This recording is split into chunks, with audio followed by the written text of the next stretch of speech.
New and updated mods are back for Farming Simulator 25. We've got 17 of them to talk about today and one from Saturday, so let's jump right in. Let's start off with new ones for all platforms. The Case IH AFS Connect Magnum series. This is from Carl Farms, and if that name sounds familiar to you, they made some of the best red mods in previous Farming Simulator games, and they are back. So let's take a look. So this is a modified AFS Connect. They've added a 40-degree swivel seat, as well as new row crop wheels, and we have a new inner rim on the front with new connectors. So let's just take a look at all the customization. We have the 340 CVX drive, so 374 horsepower. You can also go up to 418 or 435 if you wish with a power shift transmission. Wheel options from Trelleborg, Michelin, Continental, Midas, BKT, Bridgestone, and Nokian tires. And let's see, do we have them? Where are they? Here are our new row crops. Man, oh man, they are looking good. If you're curious, here's what the ones base game look like. So they're a lot more closer together, whereas these are going to be a lot more further apart. I like these. This is what you normally see around my area as well. For design, we have US and EU versions, which is great. Attachments, we have 3-point as well as front weight with a couple different options. And then we do have a new rim color options too, which makes things really nice. If you're like me and you want to go with black wheels. While we're at it, let's take a look at the swivel. There you go. That's looking great from the outside. Here's what it's going to look like. Perfect. Hey, man. It's great to see mods like this finally dropping. Next, we do have a couple mods from Giants. We have the John Deere 4755 returning from Farm Sim 22. And here we've got 190 horsepower, power shift transmission, 386 liters of fuel, goes 21 miles an hour, weighs 8.2 tons. As far as your wheel options, we have Trelleborg, Michelin, Continental, Bridgestone, Midas, BKT, and Nokian. We can change up a few of these, which is nice, and we've even got these guys coming back, which is great news. Love those. We also have the return of the AGCO Ideal. Now, this is actually in a pack from Giant Software, and we've got a bunch of stuff here. We have 2 combines from Fendt, 2 from Massey Ferguson, and then 3 headers for each one. So there is that. We also have a smaller header to go with the pair level, which is nice to see. Now, probably the one that most of you guys are going to go for is this guy, the Fendt Ideal. We've got the 9T, the 10, we also have the 7, 8, 9, 10, etc. through there. As far as on the pair level, we also have the 7 PL, 8 PL, and 9 PL. It's going to go up to 647 horsepower, and that's where we start on the smaller one. But let's crank that up to the 10. That's 790 horsepower. Absolutely love it. Wheel options from Trelleborg, Michelin, Continental, Midas, BKT, Bridgestone. We also have wheel options for BKT. However, that's just going to make the rear just a little bit wider. So heads up through there. And then as far as the steering wheel setups around towards the inside, we have the steering wheel setup. And you've also got the Ideal drive if you want to go with that. Super duper cool there. Now, if you go with the 10T, you're going to be getting 17,100 liters. However, if you bump that down a little bit, you're only going to be getting 12,500 liters. That changes up when you go from the 8 to the 9. So the 7 and 8 are one, and then 9 and 10 are the other. These are going to be the same for the Massey Ferguson as well. So if you're using either one, you are good to go. Capacity options for the pair level, these are going to be 12,500 liters, no matter what you choose. As for the headers, we have a 9.2 meter version with a couple different setups for the very front. It's going to be 6 miles per hour, so nothing wild crazy there. Then we have the 40-foot with the auger down the middle.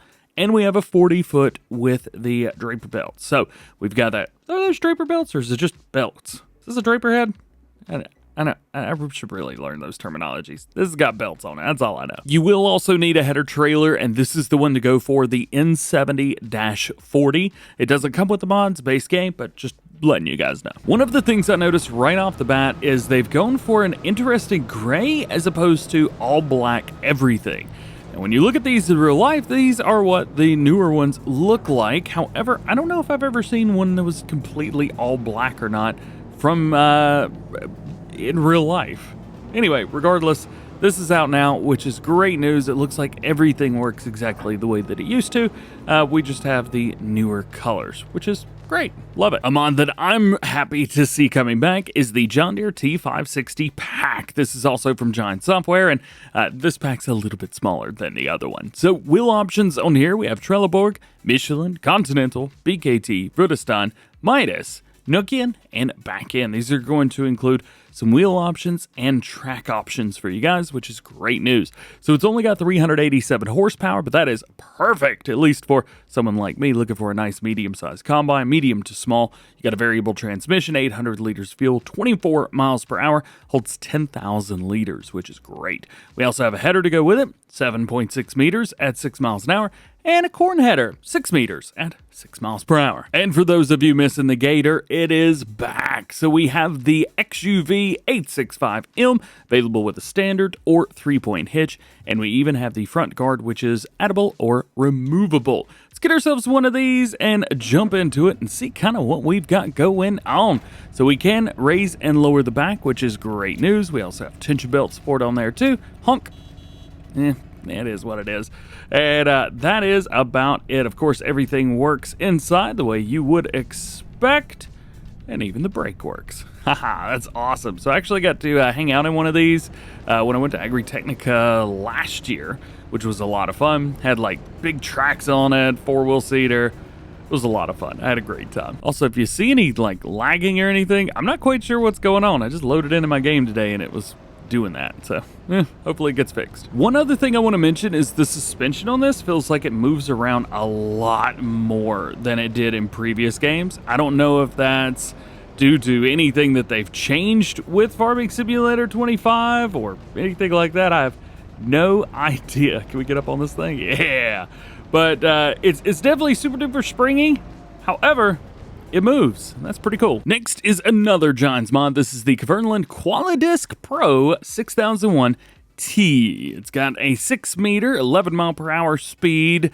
It is a disc harrow, 190 horsepower required on here. We have the Rudistan, Trelleborg BKT tires, and doesn't look like we can change any of those up. This is basically perfectly suited for the John Deere 4755. So if you get that, hey, get this. You have a disc harrow that matches perfect. So that is it for the Giant Software mod. So let's jump back over to modders, and we have the Güttler Matador 610S from Vertex Design. This is a roller for you guys, but we also have a grassland roller set up for you too if you need that option. It is also a front-mounted roller, so this is not going on the back. This goes on the front, so you can roll before you do something else.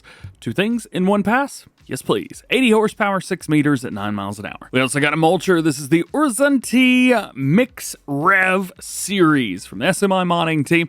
This goes on the front or the back of your machines. We've got the 160. We also have the 180, the 200, and back. So that's, of course, 1.6, 1.8, and 2 meters, respectively.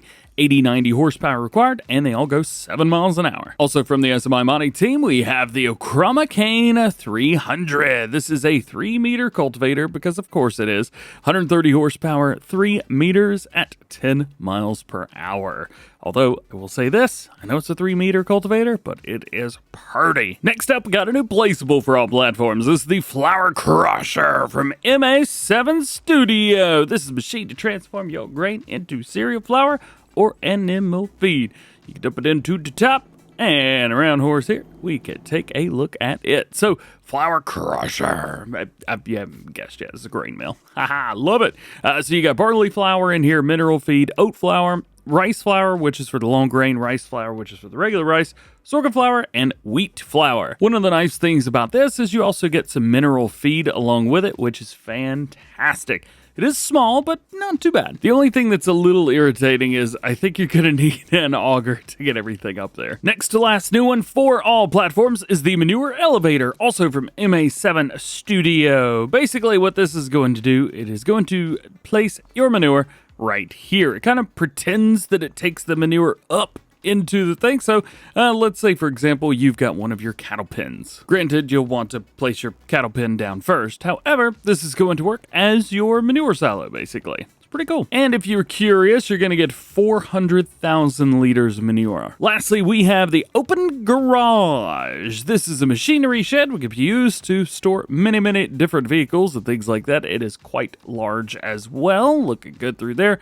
You have some nice lights inside. It's going to be right here. One of the nice things is we can go in, add our solar panels if you want to. It's 281,000. So, you know, be careful. And then you've also got your color options, which will change up the color around towards the side. Green is the default. However, they all work great. There was also an update on Saturday for all platforms. This was guaranteed crop prices. I believe this came out last Friday for PC and Mac players and was released for consoles soon thereafter. If you're curious about this, well, this basically gives you the best price all the time. It does fluctuate a little bit, but instead of fluctuating a few thousand, it may only fluctuate a few tens or maybe $100 here and there, which is great news. So if you always want the best price for your crops, no matter what time of the year it is, get this mod. Jumping over to new ones for PC and Mac players, and we have a new map for you already. This is New Frontier from Ola Haldor. This unfortunately is PC and Mac only. I'm actually not quite sure why. I don't know why this couldn't get onto consoles yet, but hey, here we are. This is an open landscape, obviously, where you kind of make your own kind of thing, if you know what I'm talking about. The map's got a farmer's market and a sawmill, which is below us right now. All other productions and sell points must be built by the player. And again, if you see it kind of jerking a little bit like that, that's me. For some reason, again, my game just started doing that this morning. The landscape is open with rolling hills, perfect for arable farming and animal husbandry, stuff like that. Some small forestry areas have been scattered around, like this one right here at the highest point on the map. There are 5, it says, number of purchasable fields. So yes, you can go through and purchase these fields individually, which is very nice, but you can also buy the big squares around them, which is interesting. With this one, it buys everything except for the fields. And these down here are actually cheaper, but it buys the entire thing. So there's something to think about there. Also, the land with the sawmill on it is pretty much double the price. Just about. It's very expensive. Yahoo! Speaking of, additionally, some of these are more expensive than others. That one's $655,000. That's $491 down here. This one's $327. $327 there. $327 again. So I'm not quite sure why that is. There's really nothing up here. Maybe because this is flattened out already. Could be. You probably want to know what you get whenever you start off. Well, you're going to have farmland number 5 up there. And that's about it. All of your equipment can be found down here by the shop, I guess, which is right here. If I can get out of the farmlands, the menu system makes no sense in 25. Anyway, so there you go. There's the shop, even though I don't see a trigger. I'm assuming there's a trigger up here. Yeah, right there. All right, that's pretty cool. I'll give him that. This is going to be an interesting one because I actually have to show off what we get in new farmer mode through this screen now, which is terrible. Nonetheless, you do get a FarmTech EDK trailer with your Great Plains Seeder, Massey Ferguson 5S. We also have the 8570 for a combine and the header for that, and a small plow. But that is it. And it's probably too early to say this, but yeah, no required mods for this.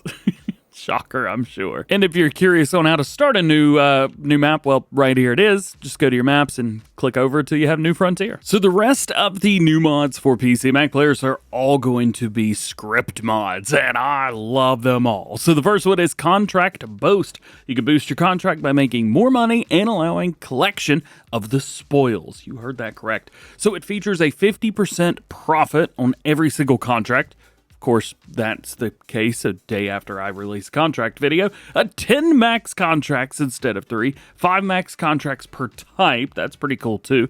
You also get 50 total contracts available, which is insane. Borrowed contract equipment comes with free fieldwork items to fill your tools. That is amazing. Allowing using swathing equipment on harvesting missions. 2 thumbs up there. Also allowing collecting straw from harvest missions. Allowing collecting grass from mowing missions. Allowing to collect stones from plowing, cultivating, and sowing missions.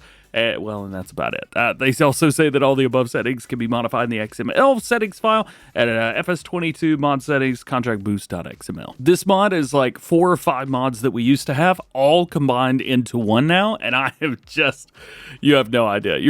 Be surprised I'm actually making this video because I want to go play right now. Something else that's going to help that mod is the extended straw crops mod from Yos Mare. What up, dude?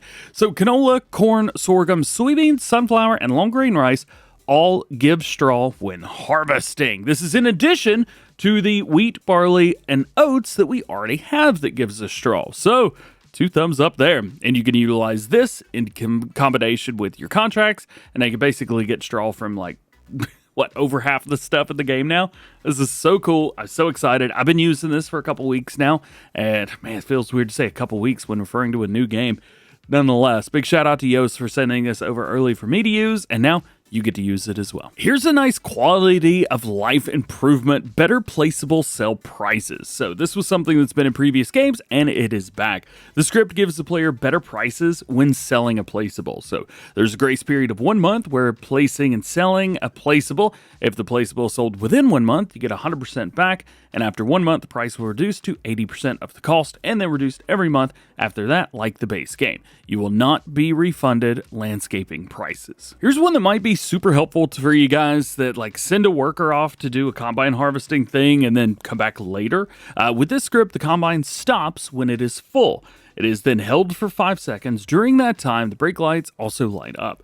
When the combine harvester is full and the swath is active, it'll briefly switch off and on again so that no straw piles up behind the combine harvester. You can also activate an automatic discharge pipe control. This can be switched in 5 steps. We either have off, 70, 80, 90, and 100%. The percentage indicates the level at which the discharge pipe is automatically extended, which is great news. If the automatic discharge pipe control is active, then the discharge pipe retracts automatically when it has been automatically extended and the combine harvester is empty. Keyboard shortcuts for this are keyboard U, as in you should go get some KFC chicken for lunch, and controllers on the Xbox, a left bumper, right bumper, and A. That's a pretty neat one. I think it's a mod that's been returning, but it's not something that I've ever used. It is measure. With this mod, you can measure the distances between a fixed point, which you set with Alt right click, and your current location. The unit can be switched between meters and feet with the mouse wheel click when the measurement is active.